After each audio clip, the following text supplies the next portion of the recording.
At Esher there is neither ease nor comfort.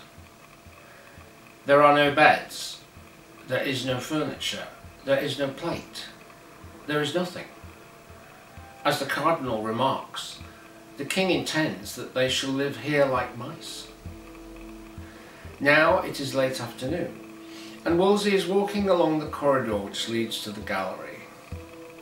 There is still that measured, assured gait, slow and stately, but the cardinal does not quite billow along as he did before. There is the impression of something shrunken, something deflated about him now. His sense of himself has been punctured, perhaps fatally, and the air is slowly leaking out of him. He pauses as he turns into the long gallery and notices what looks very much like the figure of a man seated alone. Someone is there at the second window.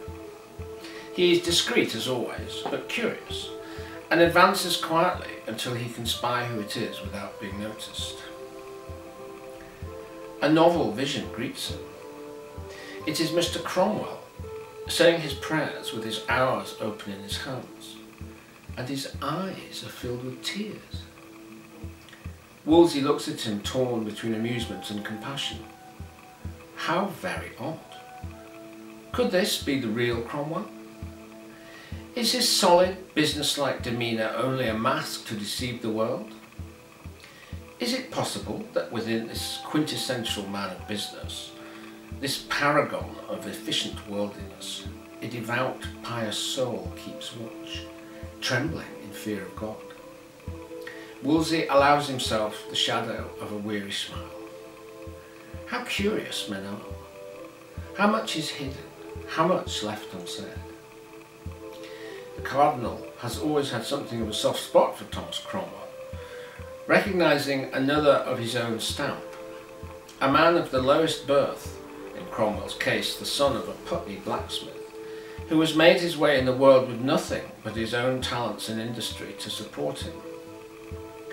A soldier of fortune, a highly valued servant of the banking house of Frescobaldi at Florence, an agent of Wolsey's predecessor Bishop Bainbridge, representing him before the Roman Rota, there is nothing that Cromwell cannot turn his hand to. Without him, the dissolutions of the minor religious houses which have funded his great memorial, the splendid new college at Cambridge, would have proved an impossible burden. In addition to his many qualities as a man of business, there has been a kind of empathy between them, which has made him into the cardinal's most trusted and valued servant. But alas, he is discovered. Mr. Cromwell is distracted by his prayers, but still cannot remain unaware of his master's resonating, voluminous presence for long. He looks up and is embarrassed. "Your Grace, forgive me, The cardinal makes the sign of benediction at him, exuding understanding and compassion. "Thomas, I would not have a man apologise for saying his matins. But you are troubled by something, I think. What ails you that you are weeping so?" Cromwell gets up and closes his primer, returning himself to the realities of the vale of tears. He wipes at his eyes and reforms himself into the shape which he allows the world to see, folding away the secret letter of his spiritual self into the deep inner pocket of logic and calculation. A barefaced lie springs to his thin lips. "I was praying for your grace and for your household. May God preserve you and your people. I was overcome, my lord, by the injustice of your treatment and the poor condition we are reduced to." It is a symptom of Wolsey's disease that he believes this, and cannot see what his servant now sees in him, a man whose judgment has begun to fail him. He has become so preoccupied with the grand scheme of things that he has not noticed how his grasp of simpler realities has loosened, dangerously so. Now he advances upon poor Cromwell and pats at his shoulder with his flabby, beringed fingers. You are a good fellow, Thomas, and should not trouble yourself on my account. It suits the king to punish me for his own errors, and I must bear it patiently. But this will pass, and I will be restored, be sure of it. And when that happens, my trusted men will advance and prosper as they have always done. Keep faith with me, Thomas, and you will be rewarded. Cromwell lowers his head, meek and obedient, apparently both humbled and encouraged by this optimistic interpretation of events.